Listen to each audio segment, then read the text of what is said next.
How do stop losses work on Kraken? Let's say I have a birthday party on Wednesday night, but an important meeting Thursday morning. So Sensible Me pre-books a taxi for 10 p.m. with alerts. Voila! I won't be getting carried away and staying out till 2. That's stop loss orders on Kraken, an easy way to plan ahead. Go to kraken.com and see what crypto can be.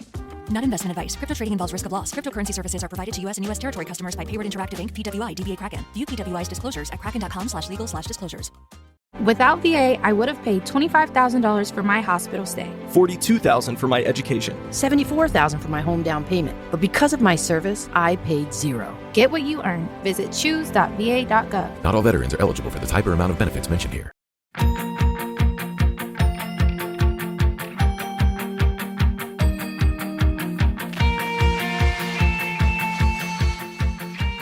Hey everybody, it's Producer Matt, and no, don't worry, there weren't technical issues. Usually when you hear me start an episode, it's because something's wrong. The only thing that's wrong with this week's episode is that I'm also on it. So this is your normal YAOK episode, but it's the week before Halloween, and I pitched a concept to Erik and Alyssa of let's talk about our favorite Goosebumps stories, and that's when Alyssa revealed... So, I mean, for starters, her spooky girl certificate should just be ripped right out of her hands. I know. She has never read a Goosebumps book, guys. So this is going to be Erik and I talking about some of our favorite Goosebumps episodes and also trying to convince Alyssa that maybe she should pick up these books that kind of are only specifically written for like 8 to 12-year-olds. And I'll be real, they don't hold up. So you can just kind of go with it. Because I did try to reread some of them too. Yeah, they don't. Okay, they don't. so No, I looked up. They're for children. I just looked up when they were published. And the problem is that most of these books were published between 1992 and 1997, which means I was at the oldest 4. So this is the only time I think that we've really had, Liz, this is the only time that we've really had a moment where I'm like, I think I was kind of too young to have gotten like the wave of Goosebumps. Terrible excuse. No, it's a bad excuse. It is a bad take. They have been in print since those times and reprinted. Barb's oldest son, who is 9, so he's younger than you. Definitively younger than you. He just got his Scholastic book thing in the mail, and the number one thing he wanted was the Goosebumps Slappy World like combo pack of all of the Slappy the Dummy books. Okay. Yeah, I have my whole Goosebumps collection up in his bedroom. He reads like a book a night from Goosebumps. So okay. All right, then I take So back my excuse, but that's the only reason why I could think of why I didn't want to pick them up. Although I was a scaredy cat until like college. Yeah, like that's when I started to get into like spooky things. I was always into Halloween, but I would assume maybe Goosebumps just scared me a little bit when I was young. But so the other thing I want to throw out there that has nothing to do with Goosebumps, but I told you guys this a little bit today, was, you know, on top of producing YAOK, I also produce basically the entire Geekscape network. And something that I do right around this time of the year every year is that I start to research every important anniversary that's on the horizon. And I discovered that there is a book series. It's not Goosebumps. There's a book series that's celebrating the 100-year anniversary that it was first published. Do either of you know which book it is? Because I think it would constitute not YA, but definitely like probably middle grade book similar to Goosebumps. Years, so 1924 this year or next year? No, 1925. And I will. Here's the other spoiler alert I'll give you. The first book was published in 1925. The next one wasn't until 1949, and then it became a yearly series after that second book. I feel like it has to be Boxcar Children. You are correct. The Boxcar Children will celebrate. Because I was like, can't be Babysitter's Club because I don't think babysitters existed in 1945. They were just letting kids work in factories back then. The other two big ones that pertain to this podcast, as I told you, is the 20-year anniversary of Twilight is next year. Girl. Gotta. And Alyssa, the 10-year anniversary of the first Court of Thorns and Roses anniversary is next year as well. 10 years old? The first book one, YA? 2015. Wow. No, that one is not YA. That is Okay. smut romance. Yeah. Okay. That's what I thought. That's just fairies Yeah. fucking. She has as far some as I know. YA, but I know that one that one's wasn't. definitely not. Should we invite her to come on and talk about her YA books on the 10-year anniversary of Court of Please, I Thorns? can't even imagine. Let's I do can't even that. imagine what her rate is for like doing a podcast, because she seems like the kind of person who would charge for that. Who has a Who rate? has a rate for that? Yeah. All right. I mean, so, authors I don't think anybody charges. We just have to keep going on to promoting books. It's just whether or not she wants to promote it. She's probably like, nah. well, speaking of having to go and promote some books, Eric, you were in New York promoting a friend's book and also, maybe selling a couple of your books while you were there. Yeah, it did. It was How'd a that great go? event. It was wonderful. It was with Elliot Striefer, who wrote The Darkness Outside Us, and the sequel to that is The Brightness Between Us, which came out Tuesday, which was the day of it was his launch event. So it was a great event. I got lots of compliments that I was like a professional. I was like, thank you. I co-host a podcast. So it's basically just going to work, That's awesome. And you said standing room only? Yeah. There was there was a lot of like his friends and family that was like standing because they were like, oh, we'll let the people who are actually buying books kind of sit down. But I still think that even then there were plenty of people that had come to it. I think Elliot was signing for maybe like an hour and a half. Damn. Afterwards. I mean, Eric, you've talked about, we did the your book has been published, what happens next episode. And you've told some not horror stories, but some underwhelming book appearances and book signings. So when I read Standing Room Only, I felt my heart grow 3 sizes, not unlike the next holiday's seasonal character. I guess Elliot is he's a New York Times bestseller, 2-time National Book Award nominee. So legit author. So it's sir, you are also a legit author, sir. Well, everybody who has a book is a legit author. But I'm going to say there are some authors who just are more well-known. Let's go with that. Fine. Acceptable. But even like him, Elliot, who's big time, always were nervous about going to an event and nobody being there, because it does happen with New York Times bestsellers. It's people either don't go because they are just too busy, they think it's going to be too busy, or they just kind of forget, or they think that they shouldn't for some reason, and then it's just kind of a pain to change your whole day to go see somebody if you aren't actively really, really voraciously excited for this book to come out. So I think we also got lucky because we have a lot of crossover readership. His is queer boys in space falling in love, and then mine is queer boys in the apocalypse falling in love. So we will have to say that if one of the reasons why you don't go to a book signing is because you're worried that it's going to be too packed and too busy, listen to our podcast and you'll find out that one is definitely rarely the case. So that should not be your reason to not go. I also gasped because I just saw 2 chipmunks that literally, sorry, but that was the cutest thing I've ever seen. They literally, one came from one side and one came from the other side, and then they ran together into a bush. Oh, it was Chip and Dale. That was Chip and Dale Rescue Rangers. That literally felt like an actual Disney scene.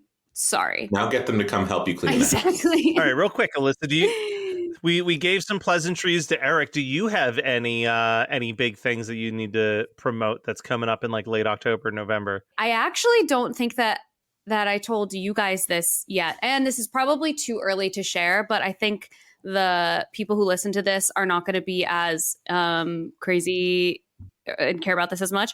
So, but I'm going to share it with you guys because it's exciting for me. On the 17th, I'm going to, and I don't know if you had something in mind, Matt, and this is not going to be what you had in mind if it is something that you. That's fine. Okay. On the 17th, I'm going to the Playboy headquarters in Los Angeles, and I'm filming a whole Q&A with them. Ooh. And I'm really excited about it, and I'm really scared. But it'll be. What's to be scared? They're just people. You've interviewed so many porn stars. You're afraid of a couple Playboy models. I know. No, they're interviewing me, and they're going to write a feature about me as a sex coach.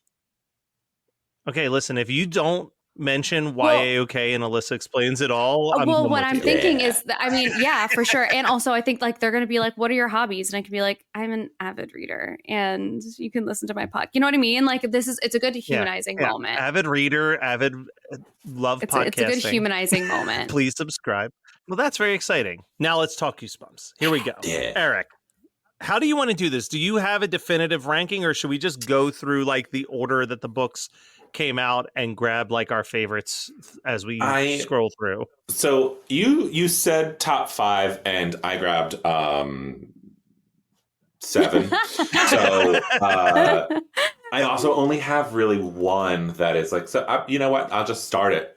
I only have one favorite all time that I know. And Alyssa, I would say if you are going to read a book, like one of the Goosebumps books, it is this one. I do think it holds up. Because I remember this is one of the only books to ever scare me as a child other than The Shining. And it is The Haunted Mask. It is the best Goosebumps book. And it's also the best Goosebumps episode, too, because it was like a made-for-TV movie. It was like the pilot of the show. And it's great. It's about a girl who goes to this store and she's like a wimp and is bullied by kids in school because she's a wimp. And she decides she's going to dress up as something scary and finds this mask in a costume shop. The guy's like trying not to. It's in like a hidden area. Like she goes behind the curtain to these like really horrific masks.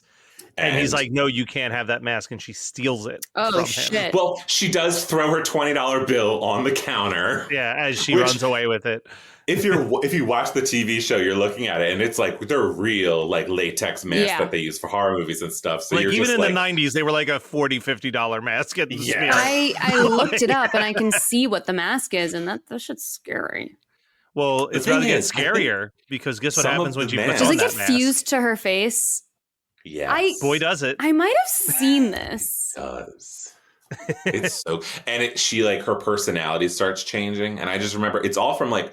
I think the reason it was so scary to me is because it's all from her point of view. So you're sitting there, and as she is scaring people, it gets more progressively worse.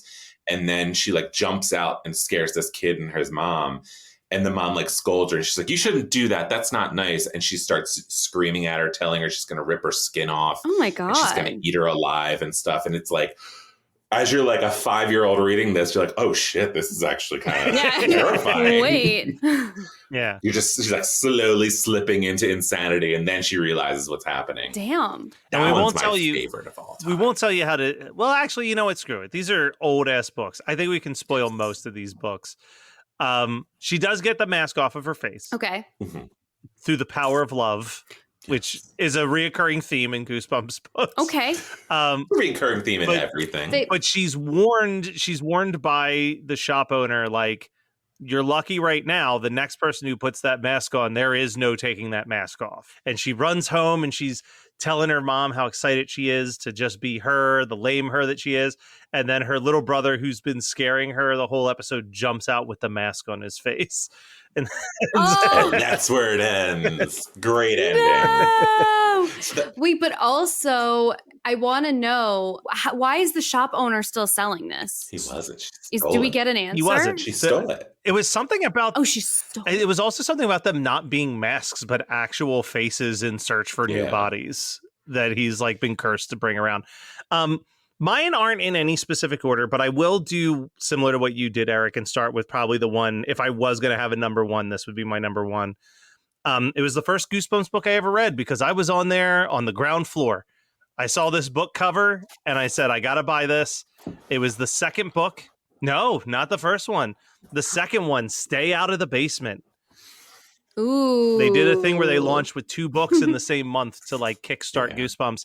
So Stay Out of the Basement is about is an herpetologist, whoever's the guy who like works with plants, and he has this basement where he's becoming obsessed with these plants, and he tells his kids repeatedly they cannot go into the basement where his plant experiments are. So of course they start to sneak down into the basement, and what they find is that their dad is turning into a plant. He's turning into it's kind of like the Fly. He's like slowly transforming into a plant. So they kill this plant, creature, this plant doppelganger of their dad, and they think everything's fine because now their normal dad is back. And he's like, I'm going to take you guys all on a vacation. And as they're leaving, one of the flowers turns its head towards them and starts going, please, I'm your actual dad. You need to help me. And it ends. Damn. And it ends? That's the end of it. That's the last page of the book. So some of them have really great twists. And I'll talk about one of my favorites that I have that has, I think, one of the best twists. And another one that is one of my favorites that has the most fucking insane twist. I hope you and I have the same insane twist one, because there's one that I absolutely love, but it's so fucked up. So good. So I can't believe that, like, because I guess, like, when I think about, like, them being, are they middle grade or young adult? Middle grade for sure. I think they're even earlier. They're probably just like chapter books, because I think like you're usually reading them in like elementary school. Yeah, I read them in 1992, so I would have been 7 when I read the first Goosebumps book that I bought. So, but like the thing that's so crazy to me is like you have to create fear for a child, and it's still, as an adult, like that shit's scary. Yeah. So R.L. Stine did an interview where they were talking to him about scaring kids, and they're like, well, how do you know it's too far? And he was like, kids are resilient. Kids come to me with scarier things. And he said the only thing that he will never, ever, ever put in any of his books was divorce, because he knew that kids who are reading Goosebumps and were Goosebumps age, that is the one thing that might actually happen to them, and that could like be something that they are scared of. Yeah. So like he doesn't care. He'll be like, oh, killing people, it's fine. Like that's very nebulous. Divorce is something that children know of. They know their friends who have parents who have been divorced. And I was like, hearing him talk about that, I'm like, that's really wholesome. I kind of love that. Yeah. That's the line he draws. It's like, oh, real life shit, which a kid might be upset about. Eric, what's the next book that you have to mention? So I was going to go with the first one, Welcome to Dead House, which this was this was one I read later after I had read a whole bunch of them. That was a late one for me to read too. It's not the most enticing cover in the world for Goosebumps books, but it is one of the scarier ones. I think this was like the first one. So I don't think they had rules in place. There's no divorce in it, obviously, but they kill the family dog in this one. Oh shit. It's about these kids who move to a new town and they think their house is haunted. And the twist is it's not the house that's haunted, it's the entire town. There was like a plastic factory that had a gas leak and killed everybody in the town. And they're all, in order for them to still survive as undead ghouls, they have to drink the blood of living people at least once a year. And so basically they brought this family there under the guise of inheriting this house and just to kill them all. And it's like, just to snack. Yeah.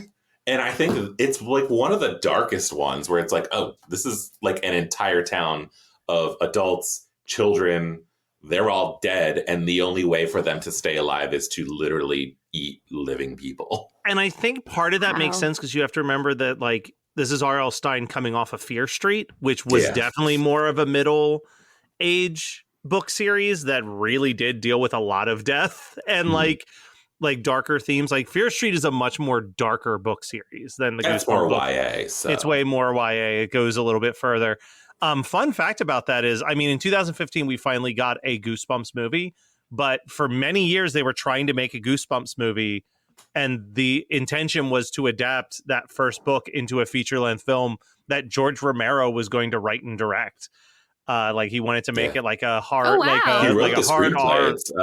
Apparently it's awesome. It's at the University of Pittsburgh. Before we move on from Dead House, I have to say that one is another really good episode because they changed the ending. The ending of the book, the kids end up finding out like they're allergic to light, and they save their parents by like crashing, like making a tree fall down and exposing all these people to light. But in the TV show, they just get their parents in a car and drive away. And like the mayor like chases after them. He's like, you have to come back. I'm hungry. And he's like, wants to kill them and just has the family dog. And you find out the dog is now a zombie too. Great. Oh, Great okay. ending. Okay. I'm gonna go with another one that I feel like I also remember from the TV adaptation. It was book 8, The Girl Who Cried Monster. I have that one too. Good. We have some good overlap. This one has a pretty insane twist. This is not the one I was thinking for the most insane twist. Me neither. But it's about a girl who's convinced that the librarian is a monster. And it starts as her kind of playing a prank on her younger brother to make him think that monsters are real. But then she spies on the librarian and literally sees him transform into a monster and start eating flies. And then she can't get anyone to believe her. So she tells her parents that the librarian's a monster. And they're like, honey, you know that that's not true. Let's just invite him over for dinner so we can prove that to you. So here's where the book gets insane. There's all this tension being built up about this librarian who may or may not be a monster coming to the house for dinner. And it's only after he sits down for dinner that's revealed that her and her parents are all also monsters. And that they're like, there can only be one monster in this town. And they eat the librarian to keep him from... Eat him alive. from taking over the town. I have questions about the parents being monsters. First so do of all, That's just how the book ends. Okay. Do we think that they were turned into monsters after they had her? Or because no, she turns into a monster too, along with her brother. She does too. Okay. I think she learns that she is a monster, though, right? Is that how she learns it? Or does she know it the whole time and she just doesn't say anything to the reader? That's an open-ended question that we never get an answer to. Got it. Okay. I'm feeling more aligned there. And then also, I am always confused. This is not the only time that I've seen this written before, where like people invite teachers over to their home, and I think that's like wildly inappropriate. You mean like half of the plot lines in One Tree Hill? Because there's there's like people hanging out with teachers left. Literally, Haley gets one of her students adopted by one of her best friends, and then just hangs out with the child all the time. It's crazy and so weird and inappropriate, right? Or maybe it's just something that people used to do before they realized like it was a little dangerous. I definitely had teachers who I would say were more friendly. I was gonna say not dangerous. We're more friendly to student life, but I don't know. That is a weird thing that irks me every time it shows up in any TV show as well. I agree with you. I feel like that's like just some weird old school nostalgia thing from like when there was just a schoolhouse, and then that's probably when that would happen. But I don't credit where credit's due. Boy Meets World, Mr. Feeney seems to constantly try to remind the boys that it is inappropriate for them to do anything to him as their neighbor. Like he's like, look, just because I'm your neighbor, like you don't get special treatment. Stop bothering me. Correct. Which I appreciated that. I was like, that seems normal. Cool. Yeah. Right. Thank you for having a normal response as an adult. Yeah. What are we doing? Yeah. This episode is brought to you by PwC. When unprecedented times are all the time, it's time to start walking the talk. Leaders like you turn to PwC to see and stay ahead. Upskill your workforce, use intelligent automation, and transform big ideas into breakthrough reinvention. Explore the human-led, tech-powered solutions that help you reinvent. It's all part of the new equation. Learn more at pwc.com.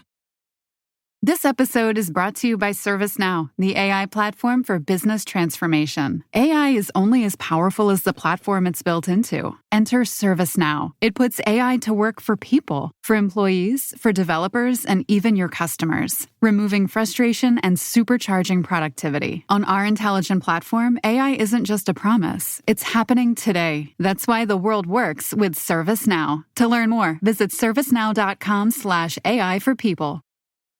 Do you like to laugh, geek out on music, and learn all about that band or artist who had that one song back in the day, but then seemed to fall off the face of the earth? If so, you need to subscribe to One Hit Thunder.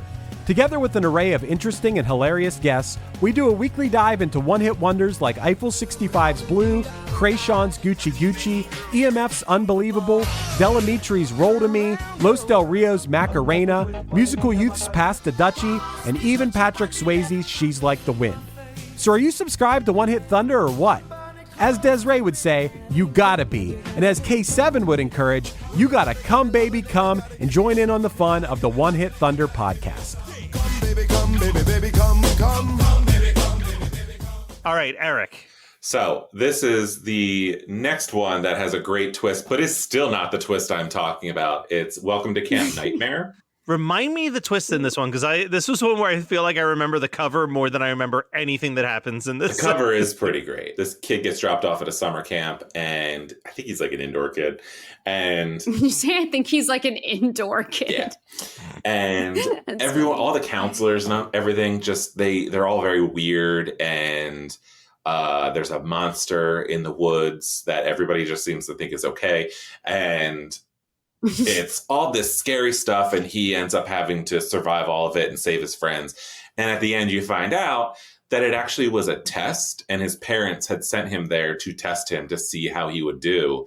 And because his parents are scientists, and they're going on a journey, and they're like, "Oh, you're going to come with us. We just had to know that you were ready, because where we're going is really dangerous. We're going to a planet called Earth, and the people that live there are just very dangerous. We don't know what to expect, and it's really far away, but you did great, and you're going to come with us." So you find out that they're aliens. Which is, let me tell you something.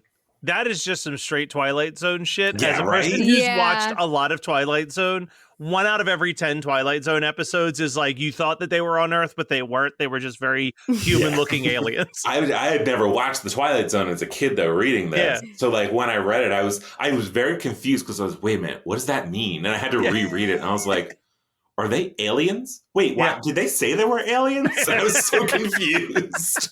The TV show, they did a better job, because they're, like, on some weird, I guess, Mars, because they like point up to the sky and Earth is there, and I was like, oh, okay. Very alien. So I'm gonna do a quick spoiler alert, because we keep bringing up the show. This is not one of my favorite books, but I will argue it was the best adaptation of a book they ever did, which was One Day at Horrorland. The TV show episode is so much more fun than the actual book. It is. It's like a dramatically better episode. When it first came on, I hated it because it looks so goddamn cheap. Yep. Like, it looks like they showed up. They couldn't get an amusement park, obviously. They just literally went to a park in Canada, like the Garden Park in Canada, and put up these Renaissance fair looking cardboard signs on shit. And it was so unbelievably cheap that it pissed me off as a kid. But I rewatched it a couple weeks ago. It's really funny for this. It's the most legitimately funny episode they've ever done. I love how cheap it is too. I love how cheap it is. It's so like, it feels very like, it's so cheap that it feels wholesome. How cheap it is. I love it. It's great. Love it. It's on YouTube too. I'm not sure if it's streaming anywhere, but if it isn't, it's on YouTube. I think the old Goosebump episodes are on Netflix. I think they're on Netflix, because then it'll be at least upcycled HD shit, upscaled. All right, so the next one I'm going to pick, I'm leaning real early into the book series here, but I'm going with number 10, The Ghost Next Door. This was a top tier twist to me. I don't think I ever read that one. Okay, so The Ghost Next Door starts with this girl, Hannah, and she startles awake from a nightmare that her house is burning and no one's going to save her. And she looks outside, and there's been this empty, abandoned house across the street that all of a sudden has been like sold overnight, and this new family is moving in already. And the son keeps like surviving these near fatal accidents all the time. And she starts to think he might be a ghost, because there's all these weird things, but there's constantly a shadow following her throughout the story. And what the reveal is that boy isn't a ghost. She's a ghost of the girl who died in that house when it caught on fire and she burned alive. And she's never realized that she was dead. And the shadow was death kind of coming to claim her. So that's where M. Night Shyamalan got the Sixth Sense idea. Sixth Sense, yep. I knew it. But yeah, it was always a fun one for me. Did they ever make that one an episode? They did. In fact, the character, spoiler alert for the 2015 Goosebumps book or movie. Yes, the main character in the movie is the girl from The Ghost Next Door.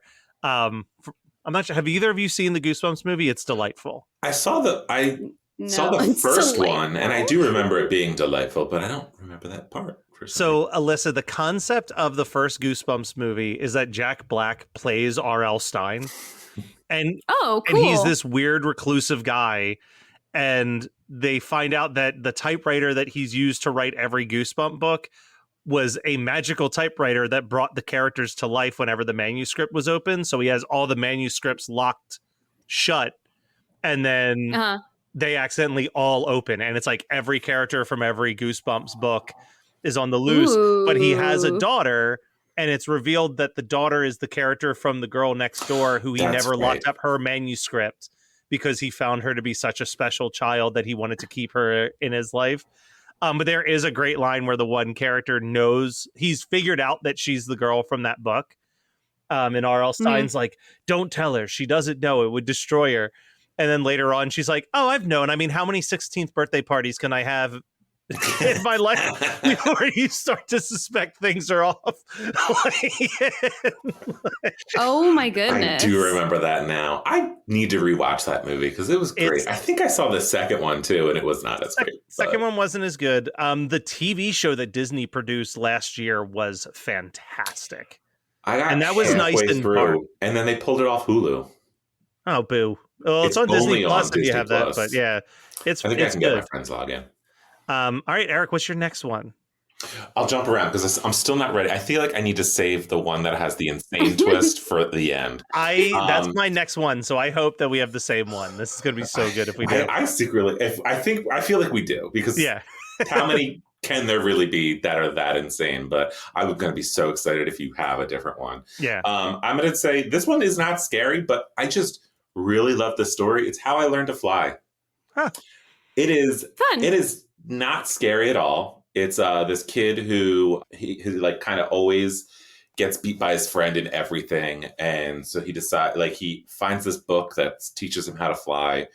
And he decides he's going to like learn how to fly and just finally show off like in front of his friend and be like, look, I'm finally better at something than you. And challenges his friend to a race. And then as he like takes off to go fly, his friend takes off with him. And he finds out that his friend saw him flying around and followed him and read the book and learned how as well. And so everybody in their school ends up finding out that these two kids can fly. They become celebrities overnight. And it's a lot quieter because like this government comes and they like want to figure out how they're doing this and train soldiers how to do shit. And they're going to put it on TV and show these kids racing each other and flying. And the day that they're recording it, he can't fly anymore. And he's like, oh, his friend becomes superstar and he just becomes his normal self. And then at the end, you find out that he didn't want to be famous and he just was lying and he actually can still fly. It's very nice. It's a nice story. It's not like scary at all. There's no real danger. I don't think they even had to make the seagulls on the front cover look scary. Yeah. Because it just is not terrifying at all. It's just fun. I liked it. And I think it had a lot to say about fame. It was ahead of its time. Yeah. Talking about content creation and being influencers. Yeah. It was he didn't want to be on a reality show. So I wonder why. All right, I'm going to go with this is the last one. There was 4 where the plots have been so embedded in my brain that I'll never forget them. Is it book 26? No. My Hairiest Adventure? Okay. It is not. All right. I'm excited. Oh my God. I'm so excited My Hairiest Adventure? Eric, do you remember My Hairiest Adventure? I do. Okay. I do. That one actually, that was one of the TV show ones that I think the show did a better job than the book. So here is My Hairiest Adventure. It's my favorite dumb twist in any Goosebumps book. But it's about a group of kids. They're trying to form a rock band and they're hanging in their friend's garage. And after practice, they start just looking around and they find this like bottle of hair growth serum that's like supposed to help people who are bald. And they're like, yo, how cool would it be if we like put this on our face and we get beards or like, they're like, having those childhood imaginations of like, so they all just agree to put it on and nothing happens.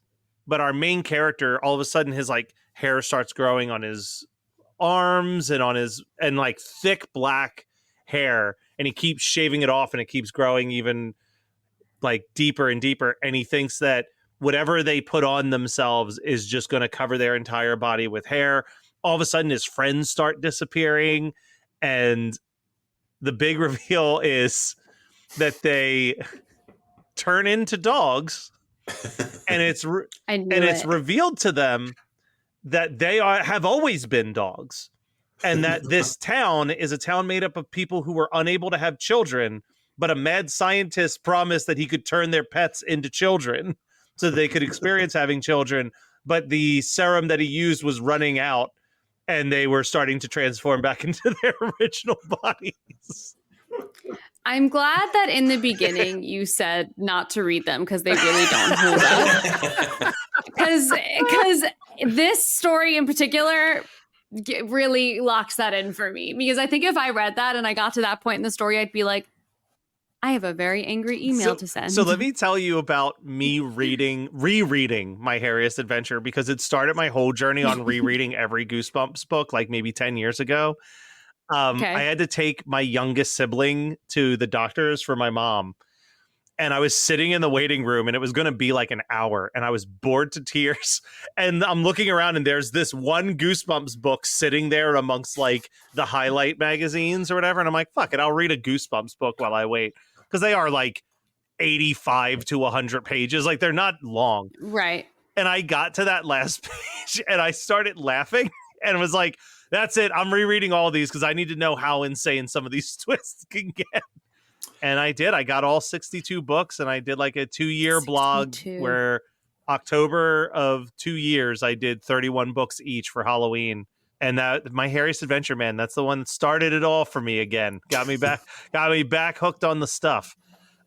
That's crazy. So, Eric, how about you? Let's hear your crazy twist to bounce off my crazy twist. This is the craziest one. And the thing is, I love this book. I was like very surprised by how much I liked it.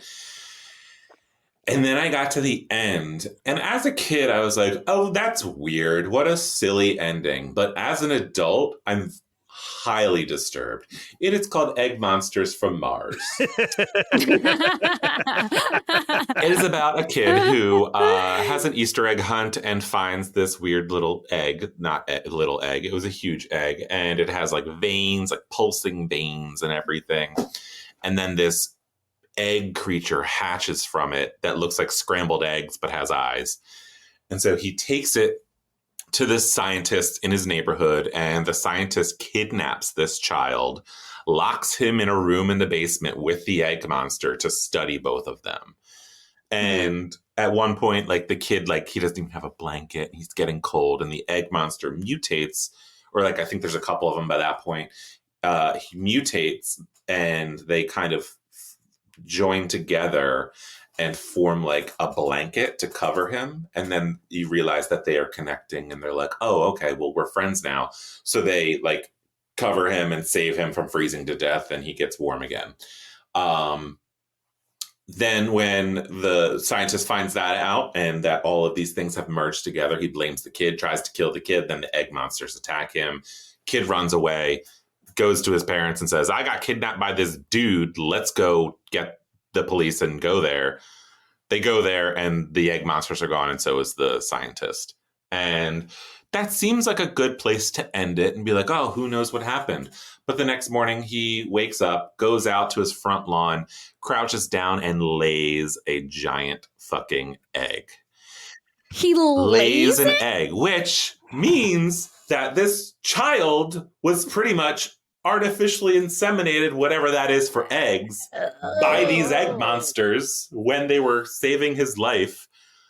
So it's kind of the only Goosebumps book that has rape in it, I guess. Oh, no. It's horrifying. Wait, that's crazy. And also, that means that the egg had to come out of his ass. Yeah. Yep.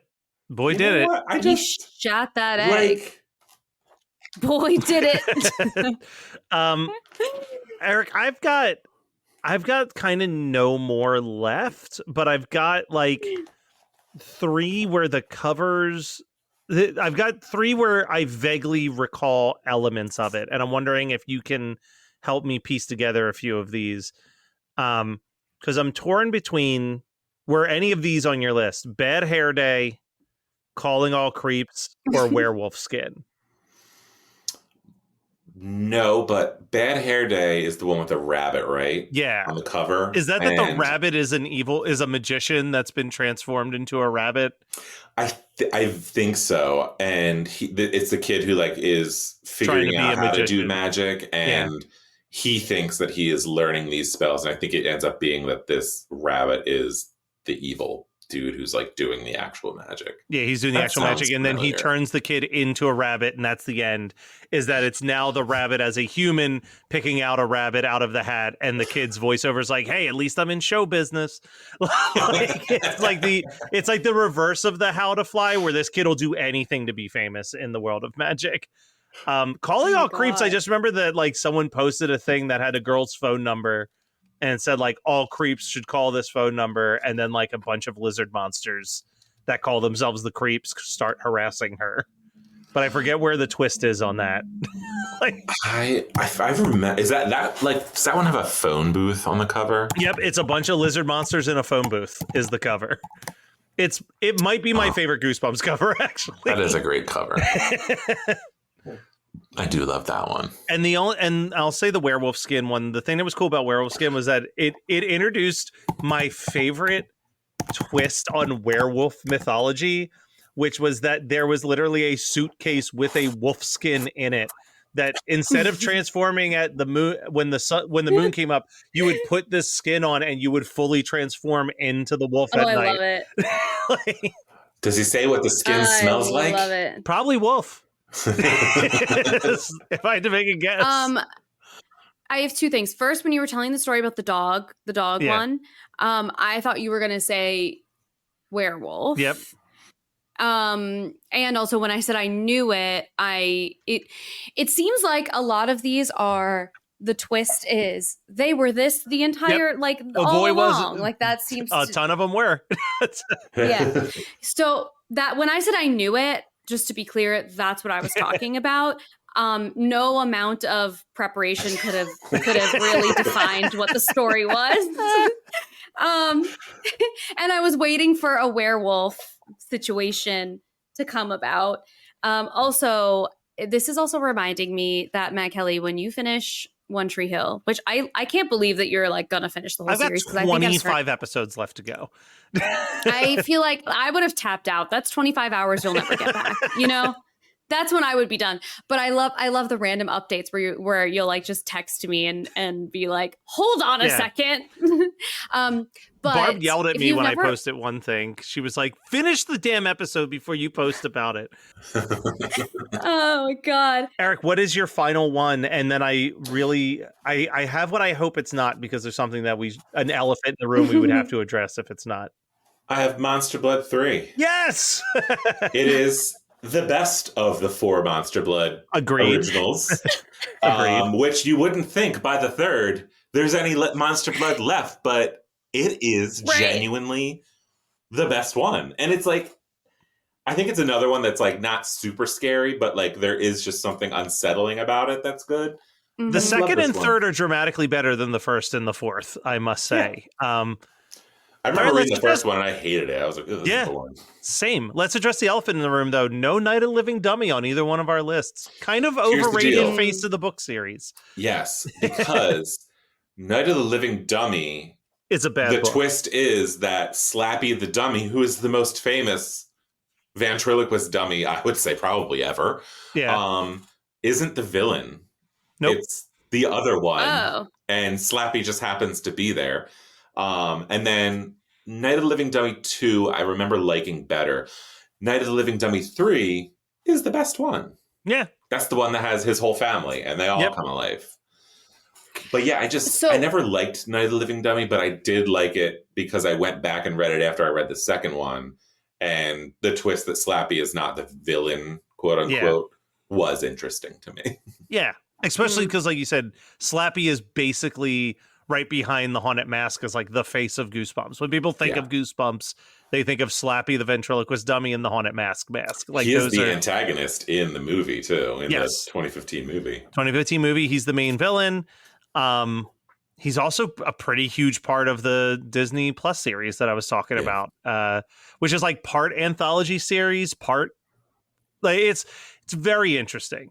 Alyssa, you should legit watch the Disney Plus series. Actually, yeah, I would be down to watch the Disney Plus series because I don't think that I can commit myself to reading what we discussed today. But what they did with the Disney Plus series, The Haunted Mask. That's the only one you really need to read. Okay. The Disney Plus series does this interesting thing where it's telling a narrative story while it's also an anthology series. So like it's telling that all these weird things are happening in this town, and then each episode is inspired by a different Goosebumps book on what type of weird thing is happening to different people in the town. For the first like maybe 7 episodes, it's like that, and then like episodes 8, 9, and 10 kind of bring all the pieces together for like a wrap up. But I was like very impressed with how well done it was, and that it did like. It was like a PG show, but it definitely walked that like Stranger Things, PG-13, borderline R world of being like way darker than anything else I'd ever seen in the Goosebumps world go. I want the Haunted Mask on my Kindle, and I'm having a hard time finding it. Why is it not adapted for Kindle? I feel like it has to be. In 2024. Oh, wait. Okay. Wanted. Goosebumps Most Wanted, The Haunted Mask. Does that feel right to you? I think that's the reprint. Yeah. Yeah. Okay. But it's the same story. Yeah. I would imagine. Okay, great. On Kindle, it's only $5. Well, yeah, because you'll read it in like a minute and a half. Yeah. Okay, great. Well, I'm sending it. And this is also good because I wait, that isn't it. Really not. No? That's a different one. That's a different book? Goosebumps Wanted, The Haunted Mask. 2 spookily linked Halloween stories now in paperback. Yeah, who the hell is Luann? It's Carly Batts. Oh, I don't know. This is oh yeah, I see Luann. But I think there's 2 stories in there. Oh, here, I found right? it. It's just called Goosebumps, Classic Goosebumps. It is Classic Goosebumps number 4. Okay. That's what it is. Messing everything up with these new numbers. I know. Well, as we wrap up, just a quick happy Halloween from your friends here at YAOK. After this, we're in the Christmas season, so what better time to go buy every Eric J. Brown book for gifts to give your friends and loved ones? Yeah. Exactly. And if they already have it, go through some of our old episodes and listen to them and see which of those books you're going to be giving. Spoiler alert, all of them. All of them. Get one of everything. One. Exactly. Just have a stack of them, and when someone who you didn't expect to have to buy a gift for buys you a gift, just take a book from the stack and be like, Merry Christmas. Yeah. Backstock. All right, well, we'll be back in 2 weeks with more YAOK goodness.